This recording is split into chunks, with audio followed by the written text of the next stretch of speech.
1. Company expansion is difficult enough when you've identified a market to develop. More difficult is the expansion of a nonprofit looking to maintain its purpose and identity as it bridges cultural divides. The following presentation will address the four main obstacles Singa is looking to tackle as they expand the boundaries of their organization. The following is an overview of the key points of a successful expansion for Singa. We recommend placing the headquarters in Paris, France, as it is one of the easiest countries to set up a nonprofit in and has a large community of refugees. Additionally, putting the headquarters in the same place where Singa started will help the organization be true to its roots and what made it successful in the first place. For financial sustainability, we recommend that Singa acquire funds and foster sustainability by working with governments and businesses to achieve visible, measurable, and responsible success of Singa's goals. We also suggest that we simultaneously maintain the identity of Singa and the autonomy of individual structures by finding the right people to lead Singa structures and focusing on the guiding principles found in the Singa Charter. Another component that will be key to the successful expansion of Singa is efficient collaboration and communication within the organization at an international scale via a number of technological tools. This will help the individual Singa structures stay up to date on how the organization is doing as a whole and to share best practices and learn from one another.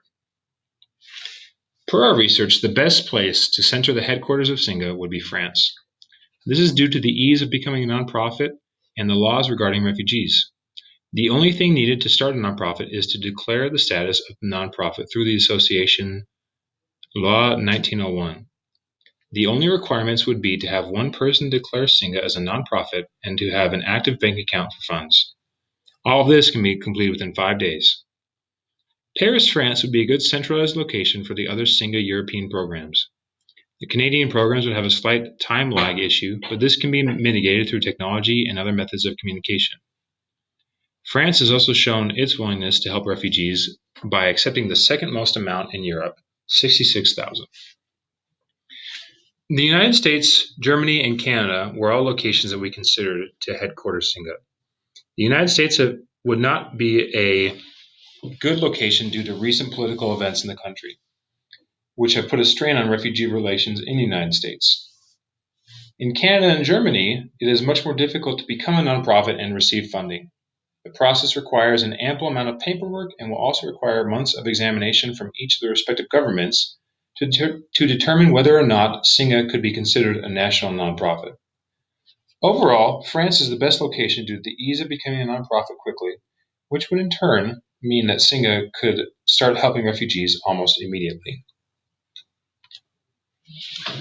Singa needs to work with governments and businesses to achieve visible, measurable, and responsible success of Singa's goals. While working alongside existing government efforts through the Singa perspective, we can and should continue gaining their support and funding. A paper by the International Society for Third Sector Research of Johns Hopkins University examined the framework of nonprofits actively seeking out partnerships with businesses and argued that by being strategically proactive rather than reactive to what businesses might offer, NPOs can increase the scale of their cross-sector collaborations and thus enhance their sustainability.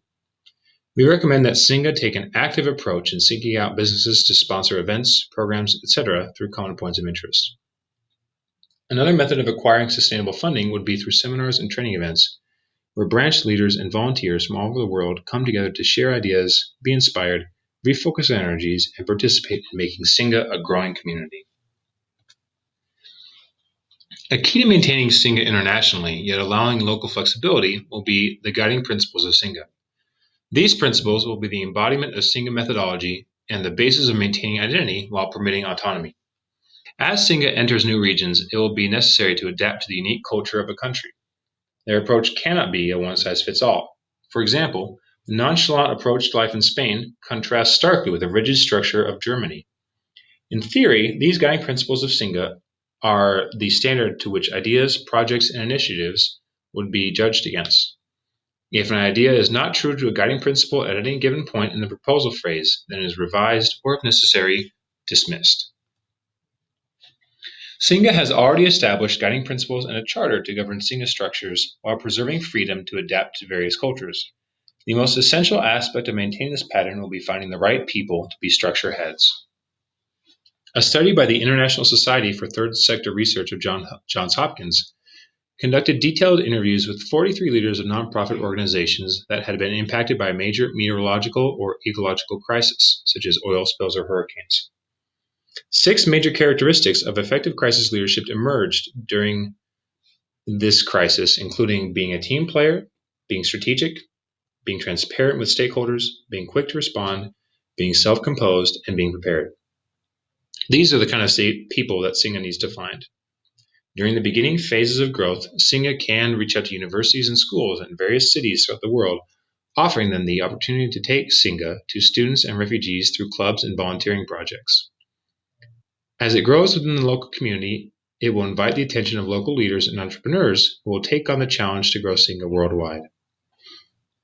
To help direct its growth, we have developed a series of guidelines aside from Singa's guiding principles that both branches and clubs must follow in order to maintain the spirit of Singa, or Singaness. These include, but are not limited to, definitions for standards and behavior, conflicts of interest, safety and protection, project and event guidelines, and maintaining Singa neutrality and separation from any personal and government participation. The fourth guiding principle that will make the international expansion of Singa smooth is communication and collaboration. These will be done through an international website that allows each respective branch to communicate with each other and brainstorm ways to improve on a monthly basis, with quarterly goal checkups. This will allow each organization to be able to ask for help on what they need for their branch, but also maintain a level of accountability that creates a culture of improvement. Another important method of communication we would recommend would be a Slack channel or forum for Singa structure heads to communicate with one another and with the headquarters in France. These daily communications would be immensely helpful, as we have seen with other organizations that have needed to maintain multiple communities across different countries. All these things would create an environment that embraces innovative ideas that will help the other chapters. A final suggestion we have is that Singa invest in a community management system, such as Bevy or other ones available on the market. In conclusion, Singa represents a way of interacting with refugees that has the potential to transform the lives of millions. Its rapid growth in Europe, specifically France, shows that success is already being achieved. But with the implementation of our proposed changes, we believe that Singa's reach will be rapidly expanded and its power greatly enhanced. Thank you.